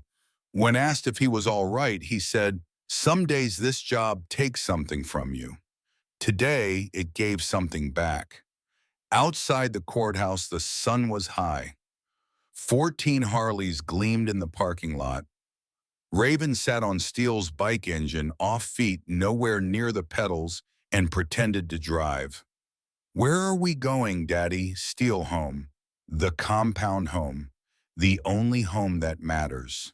Raven grabbed the handlebars and made engine noises with her mouth. Kodiak laughed. A real laugh. A full laugh. The kind that came from a place he'd forgotten existed. As they loaded into the trucks for the ride home, Agent Brennan pulled Steele aside one more time. "Congratulations," Brennan said quietly. "But stay vigilant. Marcus's cartel doesn't take losses well." We've dismantled most of their network, but there are still people out there who see that flash drive as a death sentence. Watch your back. Steele nodded. We always do. But in that moment, celebrating with Raven in his arms and 13 brothers at his back, the warning felt distant, like smoke from a fire already put out. It wouldn't feel distant for long. That night, the compound was the loudest it had ever been. Not from engines, not from arguments, from music, from laughter, from Raven's voice shrieking with joy as smoke chased her through the yard, from Bishop's best yet mac and cheese being served on paper plates, from Kodiak telling the story of his sport coat splitting open in court, getting bigger and more dramatic with every retelling, and from Steele sitting at the plywood table watching all of it holding Nora Hartley's letter in his hands. He read the last line one more time. Take care of her, love her if you can. He folded it carefully. He put it in a frame Gears had bought that afternoon. He hung it on the wall next to Raven's family drawing, the one with 14 stick figures on motorcycles and one small figure in the center with yellow hair. Raven found him standing there. What are you looking at? Your mama's letter. Raven stood next to him. She reached up and touched the glass. She knew, Raven said softly. Mama knew you'd say yes. How do you know that? Because she told me the night she packed my bag. She said the men I'm sending you to don't know it yet, but they've been waiting for you their whole lives. Steele couldn't speak. He stood there, jaw-locked, eyes burning, looking at a letter from a dead woman who had seen something in them that they couldn't see in themselves. Raven took his hand. It's okay to cry, Daddy Steele. Uncle Kodiak cries all the time. He thinks I don't see, but I do. Steele laughed. It came out wet and broken and real. Don't tell him you know. I won't. Raven squeezed his hand. Mama also said one more thing. What's that? She said, tell them thank you for becoming what I always knew they could be. The compound went quiet after midnight. Raven was in her starbed, Kodiak was on the floor, Smoke was in his chair. One by one the men settled into their places, the circle of sleeping bags that had become as natural as breathing. Steele turned off the lights. The moon night light glowed. Good night, Daddy, Steele Raven whispered. Good night, sweetheart. Good night, Uncle Kodiak. Good night, little one. Good night, Mama. Silence. Then from every corner of that room whispered so softly it was almost nothing. Good night, Mama. 14 voices, one child, one woman they'd never met who had trusted them with the most precious things she had. And in the quiet in the dark, in a converted auto shop on the edge of Route 9, a family held. 3 weeks passed. 3 weeks of normal, or as normal as life could be when 14 bikers were raising a 6-year-old girl. Raven turned 6. They threw her a party. Kodiak made a cake from a box mix. It collapsed in the middle. Raven said it was the best cake she'd ever had. Agent Brennan called on a Thursday. Steele answered. Thought you'd want to know. Marcus Hartley was sentenced this morning. 3 consecutive life sentences. No possibility of parole. The cartel's been dismantled. 18 arrests. The corruption network is gone. 2 deputies, the court clerk, the DA's assistant, all going to prison. And we found the leak in our office. One of our own analysts was on Marcus's payroll. It's over, Steele told Raven that night. Daddy's never coming out, never. Raven nodded, then she went back to her homework. Math problems, addition. She was getting good at it, but something had shifted. Steele saw it, Kodiak saw it, Dr. Sloan saw it during their next session. The plan had run out. For 3 months, Raven had been operating on her mother's instructions. Find the bikers, give them the evidence, stay strong, be brave. She'd executed every step with precision that was breathtaking and heartbreaking in equal measure. But the instructions didn't cover what came next. The instructions didn't cover the morning after the victory, when there was nothing left to fight and the grief finally had room to land. It hit on a Thursday morning, 6 days after Marcus's sentencing. Raven woke up screaming, not the frozen kind, the old kind, the kind that ripped through the compound like a siren. Kodiak reached her first. He always reached her first. But this time Raven pushed him away, hard, both hands against his chest. Her eyes were open but wild, unfocused, looking through him at something only she could see. "Don't touch me! Don't touch me! You're lying! Everybody lies!" Kodiak froze. His hands hung in the air. He looked at Steele, who was 3 steps behind him, and the expression on Kodiak's face was something none of them had ever seen. Helplessness, pure complete helplessness. Raven Steele said carefully, "It's us. It's Daddy Steele. You're in the compound. You're safe." "Safe is a lie," Raven screamed. "Mama said I was safe and she died. She died and she left me. She left me." And there it was, the thing Dr. Sloan had warned them about. The plan had run out. For 3 months, Raven had held it together. Now the grief had found her. Steele sat on the edge of the bed. He didn't touch her.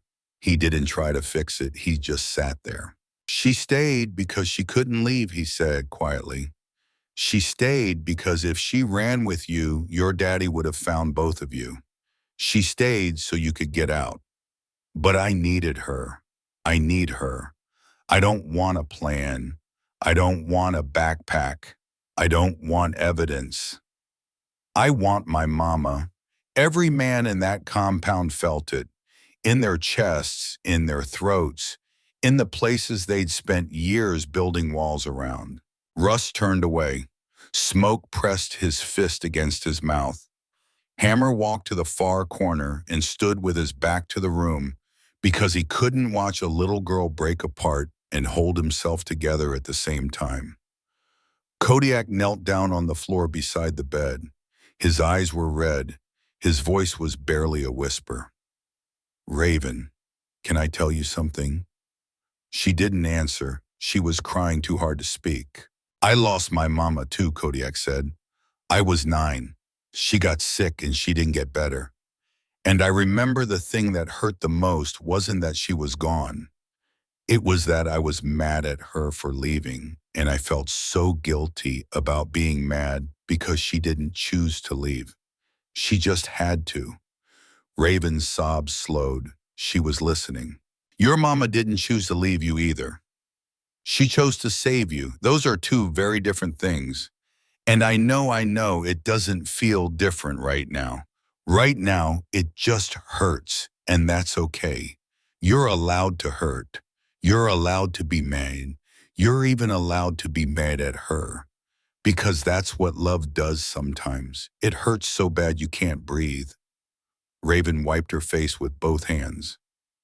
"Are you still mad at your mama?" "No, it took a long time, but I'm not mad anymore.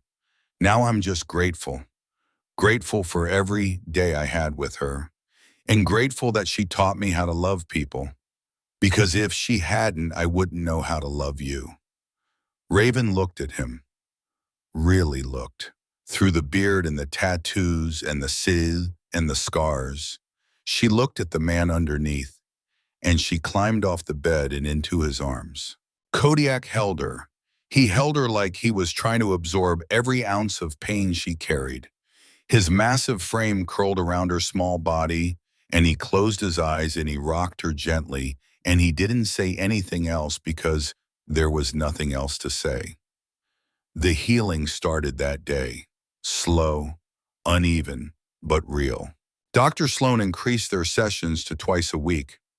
Raven talked about Nora, about the good memories, the park, the birthday candles, the bedtime stories, the way Nora used to call her my little star. Gears added more photos to the digital frame. 63 now.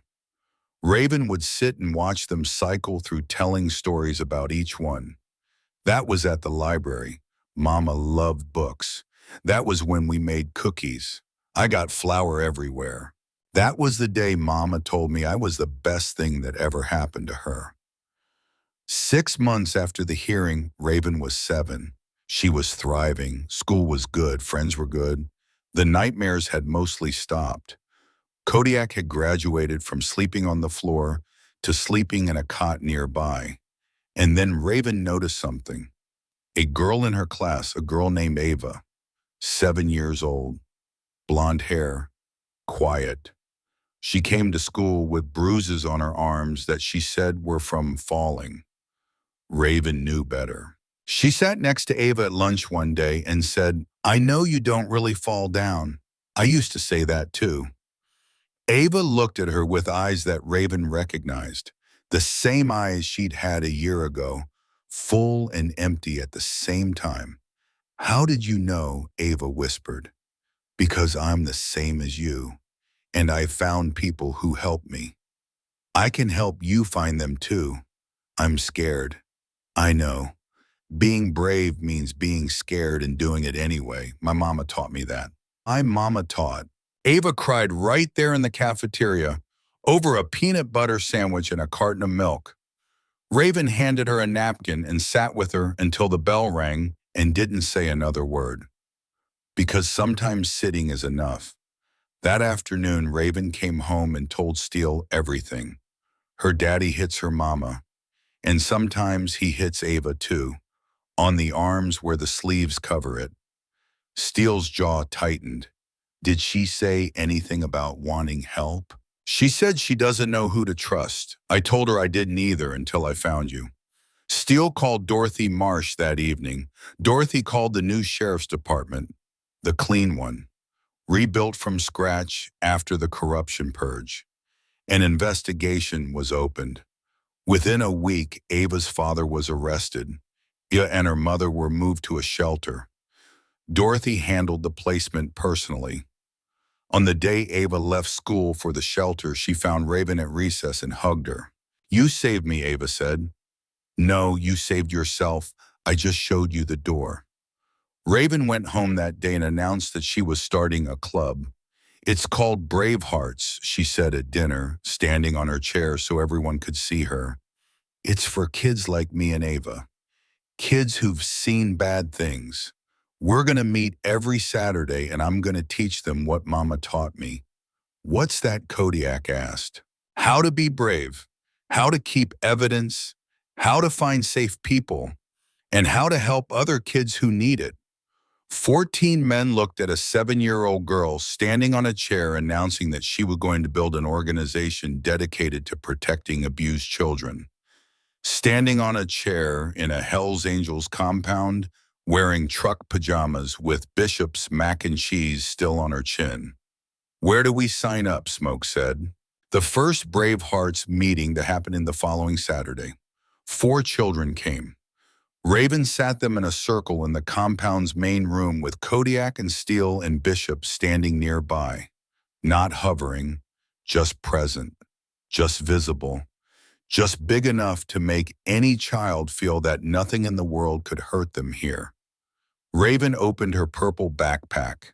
She pulled out coloring books, crayons, emergency contact cards she'd made by hand with Gear's help, and a disposable camera. "This camera is for you," she said to a boy named Marcus, 7 years old, who flinched every time an adult raised a hand near him. "If someone hurts you or someone you love, you take pictures." My mama taught me that. Pictures are proof, and proof is how the bad people go to jail. Marcus took the camera. He held it like it was made of gold. "And this," Raven pulled out a card with the compound's phone number on it, "is for emergencies. If you're scared and you don't know who to call, you call this number. Someone will answer. Day or night." "Who answers?" A girl named Sophie asked. Raven looked at Kodiak. Kodiak crossed his arms and tried to look as large and as safe as humanly possible. My uncles, Raven said. All 14 of them. By the end of that first meeting, every child had a camera, a contact card, and a coloring book. They'd talked, they'd cried, they'd eaten Bishop's mac and cheese, and they'd left knowing something that every child deserves to know and too few do, that there were people in this world who would fight for them. Bravehearts grew. 4 children became 8. 8 became 15. 15 became 32. The Hells Angels didn't just host the meetings. They became the infrastructure. Kodiak got certified as a crisis intervention volunteer. 3 weekends of training, a written exam, a practical assessment that he passed with the highest score in the class. Bishop started a support group for men on Tuesday nights. Fathers, brothers, uncles who had grown up in violent homes and didn't know how to break the cycle. Gears built a secure website, a digital platform where children could safely upload photographs, recordings, and written accounts of abuse. Everything encrypted, everything anonymous, everything routed directly to Dorothy Marsh's office in the new sheriff's department.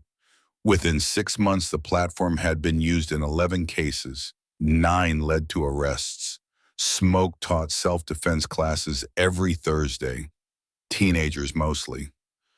Kids too old for Bravehearts but too young to protect themselves.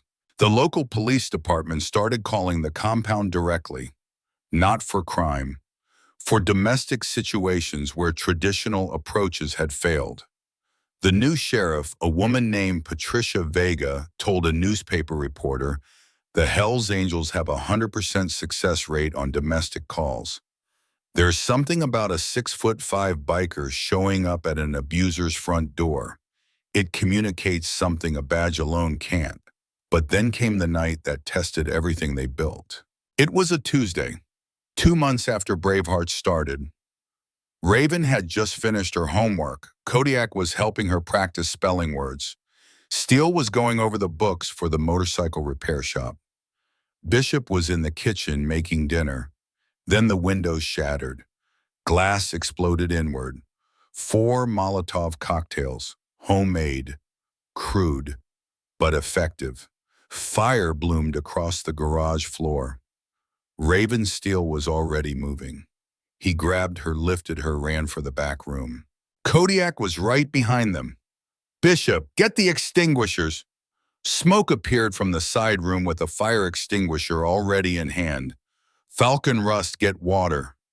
The flames spread fast. Too fast. Someone had doused the outside walls with accelerant. Through the broken windows, Steele could see 4 figures in the parking lot. "Watching, waiting," Cartel Smoke said. His voice was cold, military. They came to finish what Marcus started. Steele set Raven down in the steel room. "Stay here. Lock the door. Don't open it for anyone but me, Daddy Steele. I promise I'm coming back." "Lock it, now." The door closed. The lock clicked. Steele turned to his men, 14 of them, some armed with extinguishers, some with wrenches, some with nothing but their fists. "They're not getting in," he said, "and they're not leaving." Bishop threw the first extinguisher foam onto the flames. The fire hissed and retreated. Russ dumped a bucket of water, then another. The flames fought back, but they were losing. Outside, the 4 men were getting impatient. One of them raised a weapon, an assault rifle, aimed it at the garage. "Get down," Smoke shouted. Bullets punched through the walls, high, random, meant to scare, not kill. "Not yet. They're trying to flush us out," Kodiak said. "Then we don't go out," Steele replied. "We call Brennan. We hold position. We let them come to us." Gears was already on the phone. "Brennan, it's Gears. Compound under attack. 4 hostiles. Armed. Molotovs and rifles. Raven secure. We need backup now." Brennan's voice crackled through. 10 minutes. Hold position. Do not engage unless they breach." The fire was dying. Bishop and Falcon had it mostly under control. Smoke damage, broken glass, but no structural damage. They'd built this place to last. The shooting stopped. Silence. Steele looked at Kodiak. They're coming in. The front door kicked open. 3 men entered. One stayed outside as lookout. They moved like professionals. Weapons up, clearing corners, looking for targets. They found 14 bikers waiting for them. Not scattered, not panicking, standing in formation, like a wall. The lead man stopped. His weapon wavered. "Where's the girl?" he said. His accent was slight. South American, probably Colombian. "You give us the girl and the evidence nobody else dies tonight." Steele stepped forward. His voice was iron. "The girl's not here. The evidence is with the FBI. You came all this way for nothing." The man's eyes narrowed. "You're lying. Test me." The standoff lasted 5 seconds. Then the man made his decision. He raised his weapon. Kodiak moved first. Even for a man his size, he was fast. He crossed the distance in 3 strides. His hand caught the barrel of the rifle and twisted it up and away. The weapon fired into the ceiling. Concrete dust rained down. The second man tried to swing his weapon toward Kodiak. Smoke hit him from the side. Low, hard, military precision. The man went down, didn't get up. The third man backpedaled toward the door. Ridge and Colt were already there. They blocked his exit. The man dropped his weapon, raised his hands. "Smart," Steele said. Outside, the lookout heard the commotion and ran. They let him go. One witness to tell the cartel what happened here was useful.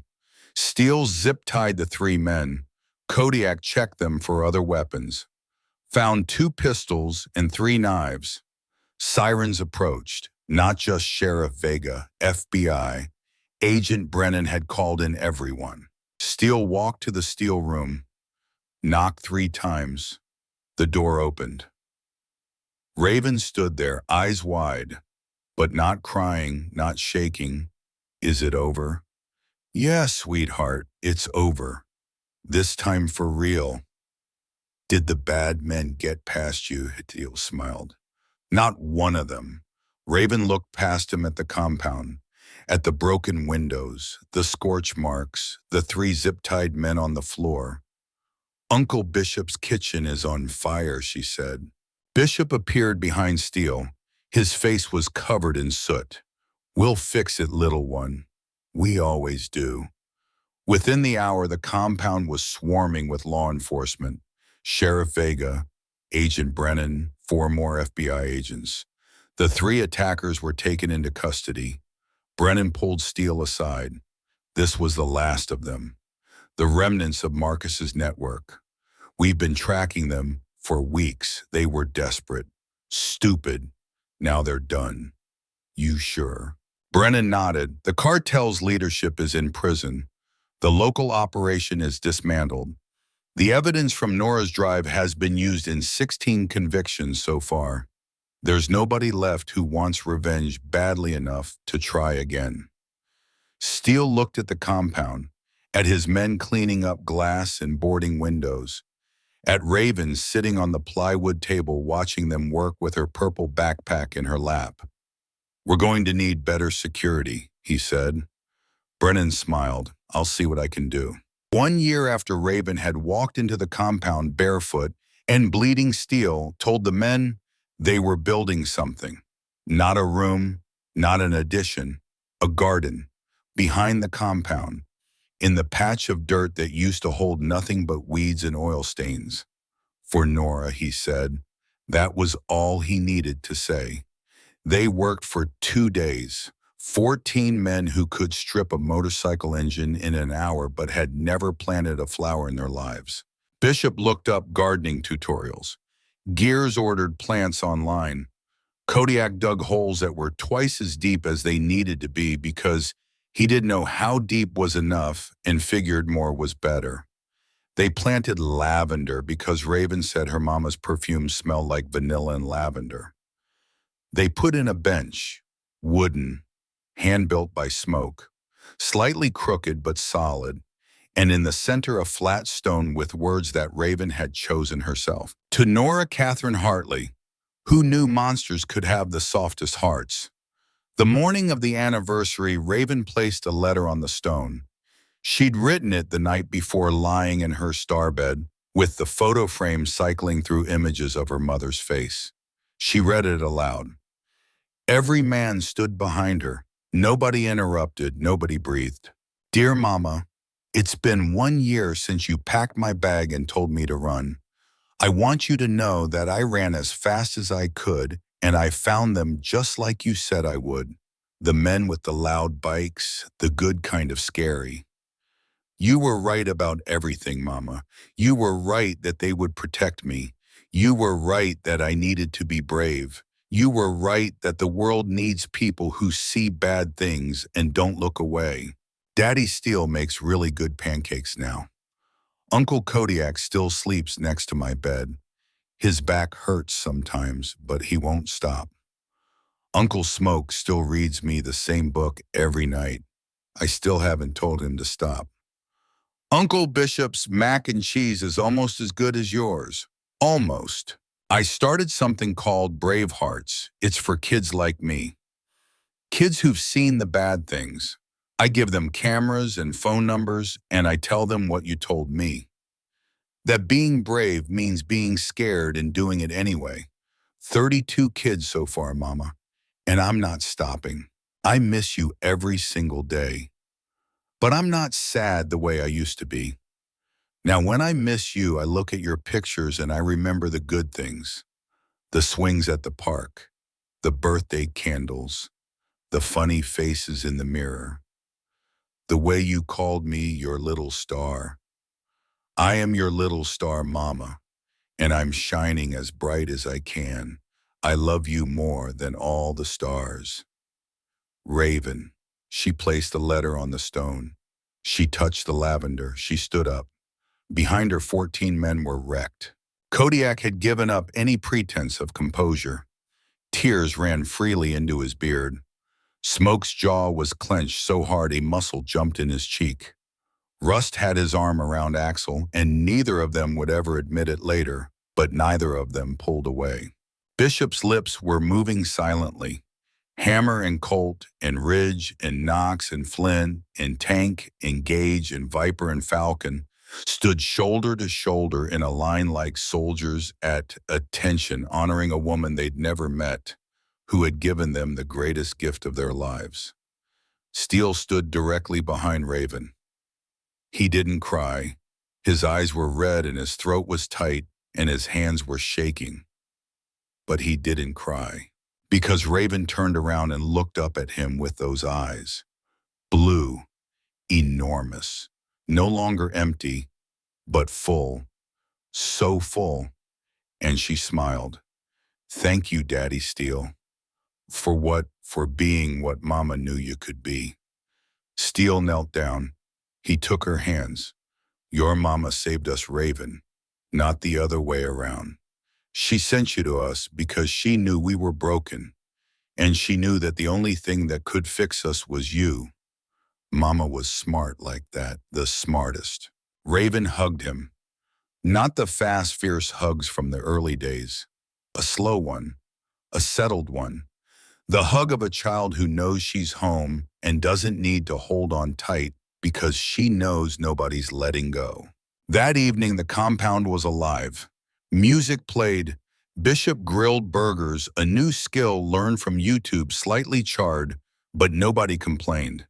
Raven ran through the yard while Smoke chased her, his massive frame lumbering after a girl who shrieked with joy every time he got close and pretended to be too slow to catch her. Gears set up the photo frame outside so it projected Nora's pictures onto the garage wall. 63 photographs of a woman laughing, loving, living, a woman who had spent the last years of her life in hell but had made sure her daughter would find heaven. The kids from Bravehearts came. Ava brought flowers.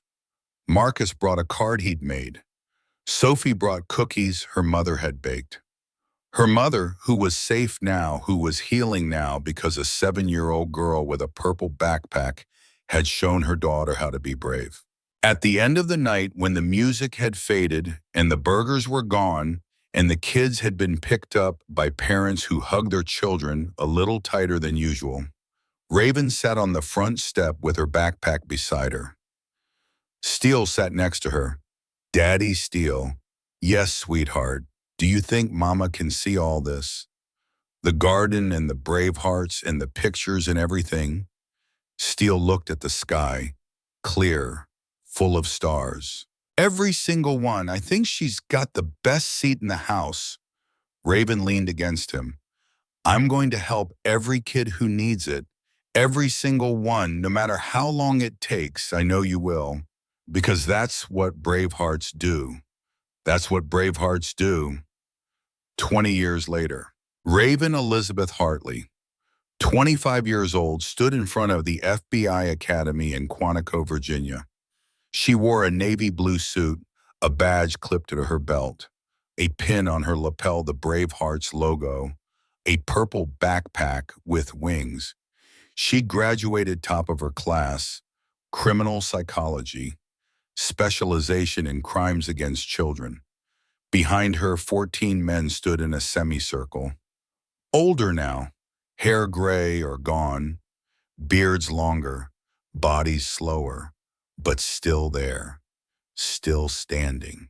Steele 66 walked with a cane now. Kodiak 65 had finally retired from crisis intervention work. Bishop ran 3 support groups a week. Smoke taught self-defense classes to his grandchildren. Gear's website had been used in over 400 cases, 317 convictions. Bravehearts had chapters in 8 states. 1,273 children helped. Raven turned to face them. She held a small frame. Inside it, a photograph of Nora Catherine Hartley, smiling, holding a 2-year-old Raven in her arms. I did it, Mama Raven whispered. I became the police officer who believes little girls. Steele stepped forward. His cane tapped on the concrete. She'd be proud, he said. His voice was gravel still, but softer now. Softer than it had any right to be. I know, Raven said, because I learned from the best, from her, and from all of you. She looked at each of them.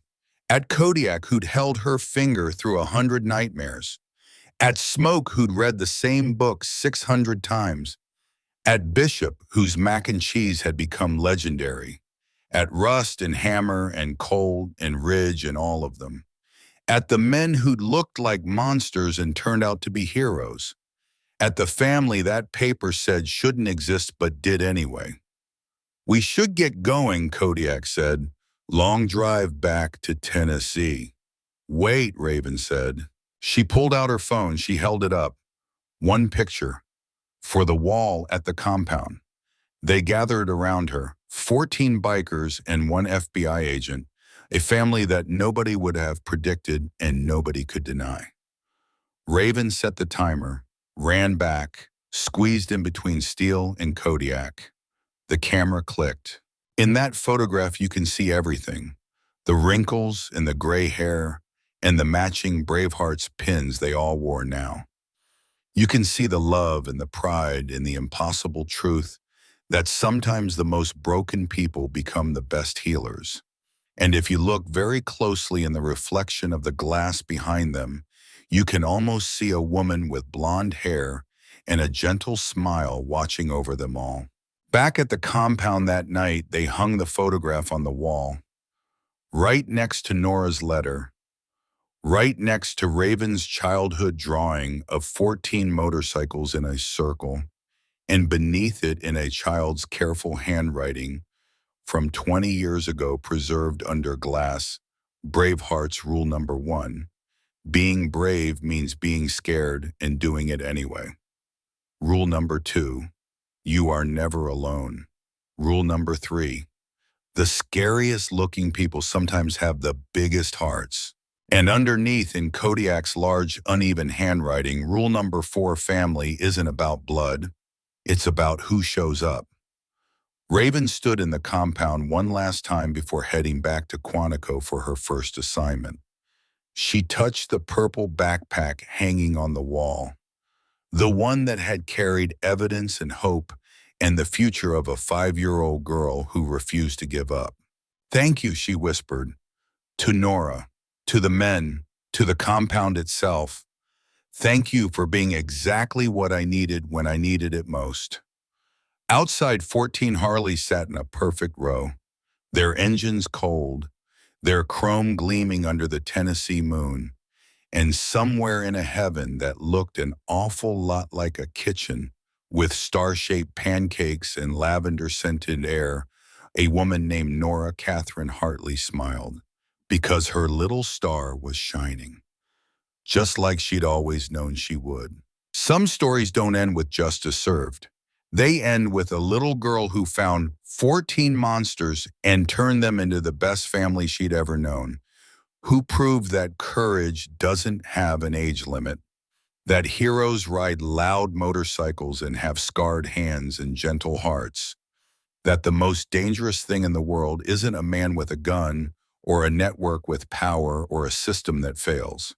The most dangerous thing in the world is a 5-year-old girl with a backpack full of truth and a mother's love that death itself couldn't stop.